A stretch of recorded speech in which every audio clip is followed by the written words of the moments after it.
Joining us now from New York is newsroom editor at Unherd, James Billot. James, thank you so much for joining us on Power Hour. He's back. Donald Trump is officially the 47th president of the United States, and he used this day to denounce Joe Biden's last 4 years while promising a new golden age in America. Can I get your reaction to the events of today? Well, it was a very different theme and atmosphere from 2017 or 2016 when it was a year of carnage. It was a very dark speech. This time around, his demeanour was a little bit more subdued, but he was very optimistic about the future of America, particularly, for obvious reasons, the next 4 years. However, there was a real flavour of urgency in exactly what he was saying. He declared 2 emergencies on his first day in office, one at the border and one at the energy crisis. So I think we're going to see a very energized Trump over the next 4 years. And it's going to be interesting to see how that one plays out. Absolutely. And right now, Donald Trump is signing January 6 pardons. We know that more than 1,500 people have been criminally charged with participating in the riot. Here is Donald Trump speaking about it.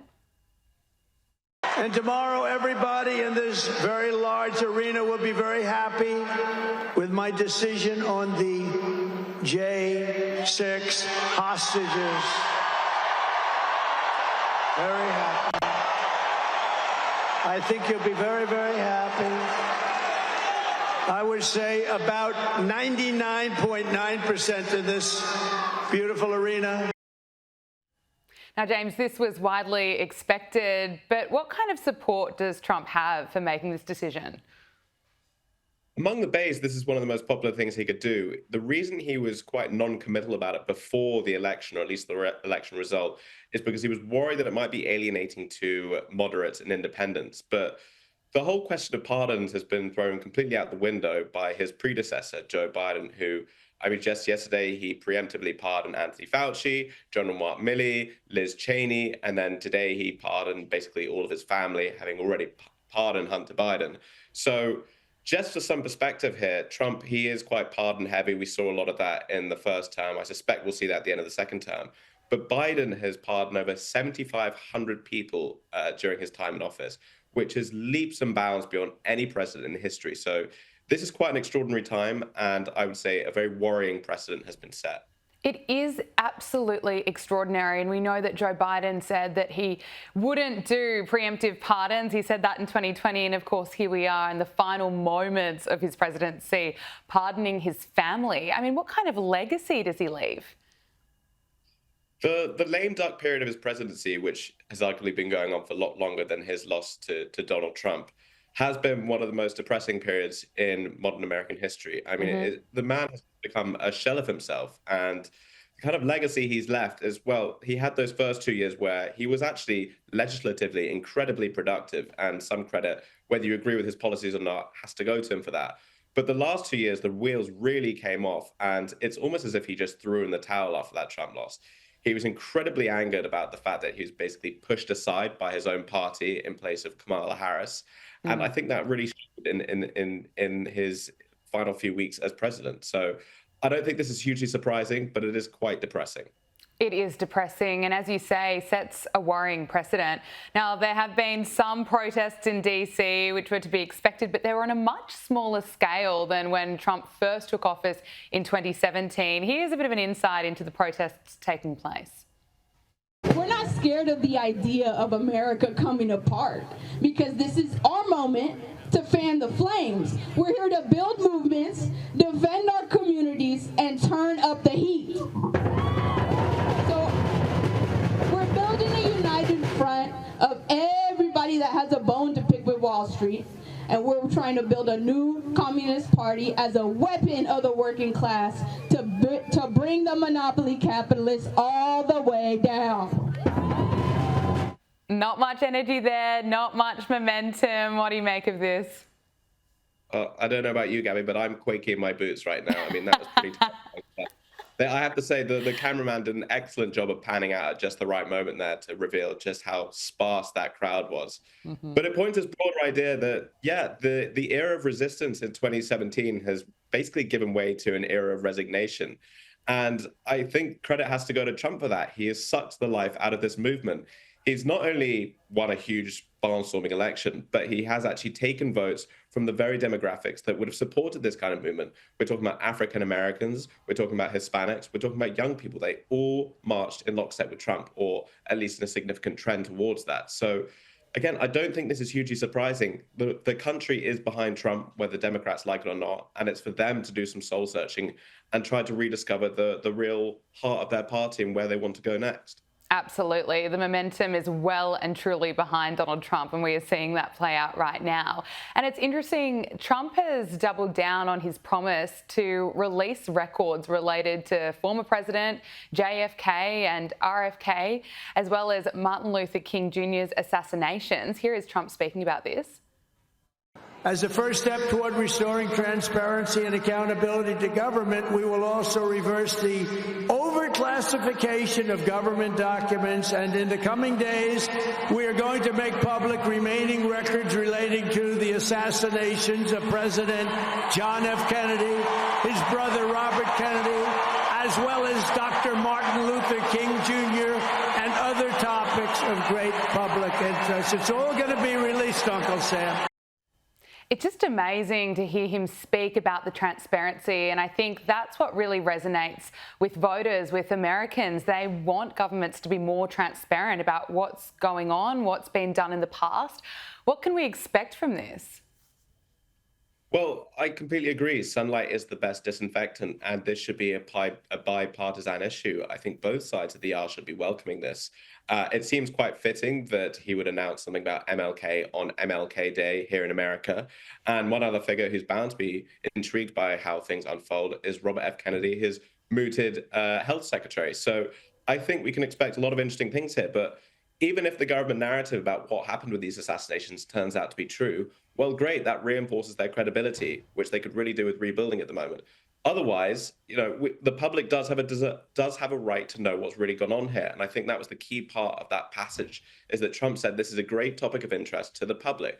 We deserve to know. The public has a right to know. And I think he's doing exactly the right thing. The final thing to note is that this really enforces this idea of Trump the outsider, who's really coming in to knock down the walls of the state and share with the public as much as they can and possibly know. Absolutely. And as you say, so much interest for RFK Jr. He's really going to be a game changer, I suspect, in the next 4 years. If he carries out a lot of what he intends to do with making America healthy again, that is no doubt going to save lives.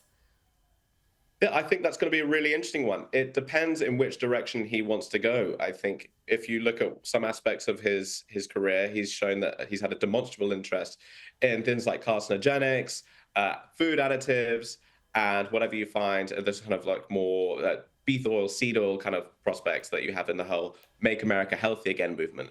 If he can pursue that kind of agenda and by the way, he still needs to be confirmed, and I think there's going to be a huge tussle over that one. But if he can get through with that, then it's going to be very interesting to see where he goes.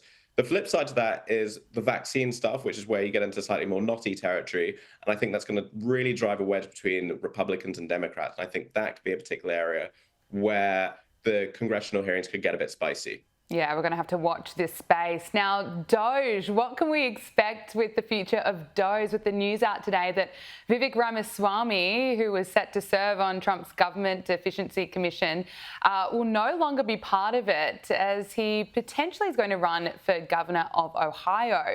A spokesperson for the commission said that Vivek Ramaswamy played a critical role in helping us create Doge, and he intends to run for elected office soon, which requires him to remain outside of Doge based on the structure that was announced. And we thank him immensely for his contributions over the last 2 months and expect him to play a vital role in making America great again. So we've got Elon leading it. Was this a surprise? I don't think it was a huge surprise, actually, because I don't know if viewers would have been following this, but there was a huge debacle shortly after Christmas with Ramaswamy coming out to criticize the H-1B visa resistance. And in doing so, he managed to insult 3/4 of America, describing the culture as lazy and saying they need to pick up themselves with their bootstraps and learn from the likes of India and China. And I think this move is a very convenient excuse for Trump to basically say, we don't want you in DC anymore, move out west, go worry about your own thing. Because the one thing about Ramaswamy, he's very good at getting attention, but it's not always the kind of attention you want. And I don't think Trump was too keen on this. So I think this is a very convenient excuse to getting him out of DC. Okay, well, looking at the events today, we saw Elon Musk, we saw Mark Zuckerberg, Jeff Bezos, all witnessing Donald Trump becoming the 47th president of the United States. What do you make about the big influential people that Trump has around him? Well, it's definitely a sign of the times that all these billionaires who were, or most of whom were formerly quite critical of the president, have now come to kiss the ring and are sort of dancing around in a circle around Trump. I do hope that Trump, and I suspect he will, maintain some degree of independence and agency away from these people.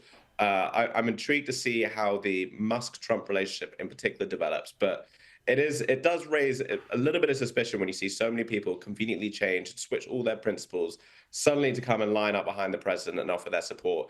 It just makes me wonder just how fragile this coalition is and whether they can really be trusted going forward in the next 4 years. Time will tell. I want to talk to you about crypto. President Trump took the $3.5 trillion cryptocurrency industry by surprise on Friday, announcing the launch of his own crypto token called Trump Coin. And just in less than 24 hours, the value rose from a few cents to $33, representing a staggering price gain of over 18,000%. Now, the token has since come down, but it's still one of the top 30 cryptocurrencies in the world. And now we've got Melania. Also, her meme coin has been launched following Trump's new cryptocurrency. What do you make of this?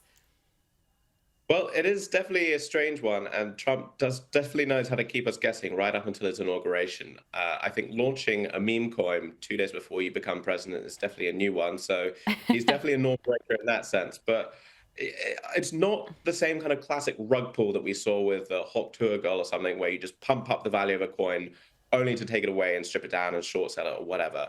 I do think Trump is looking to make a bit of money here, but I don't think he's looking to rip off his followers by any stretch of the imagination either. He is all in on crypto, and I think it's a sign that he's really trying to promote the industry. And I know his sons have been really active in that world, and we still see Bitcoin has crossed that $100,000 fresh mark. It wants to be going even further, 110, 120, we'll have to see. But again, it's just a way to keep us guessing. And I don't know where it's going to end up next, but the meme coins, they did drop about 20% on the day of his actual inauguration. Whether that's going to pick back up, we'll have to see. But again, these are very funny times. Aren't they indeed? And look, just finally, I want to get your thoughts on Trump's second presidency, because there's been a bit of talk about how this is going to be so different to his first term in office. What's your assessment on that? Well, I think you can just look at the cast of characters he chooses to surround himself with. These are not establishment Republicans by any stretch. In fact, some of them aren't even Republicans, or used to not be. We had Tulsi Gabbard, we have Robert F. Kennedy. Now we have people like Elon Musk, who are also former Democrats. So I think this is a real, shot in the arm to Democrats to wake up and stop losing all this talent because they're all going to Trump. I think we're going to see a much more Trump-centric agenda. This is what he wants to do. He's not just trying to satisfy different parts of the Republican coalition. This isn't going to be 50 shades of conservatism. I think we're going to see a much more Trumpian agenda, and I'm very intrigued to see where it all pans out. Newsroom editor at Unherd, James Billot, thank you so much for joining us on Power Hour. Great to talk to you. Thank you.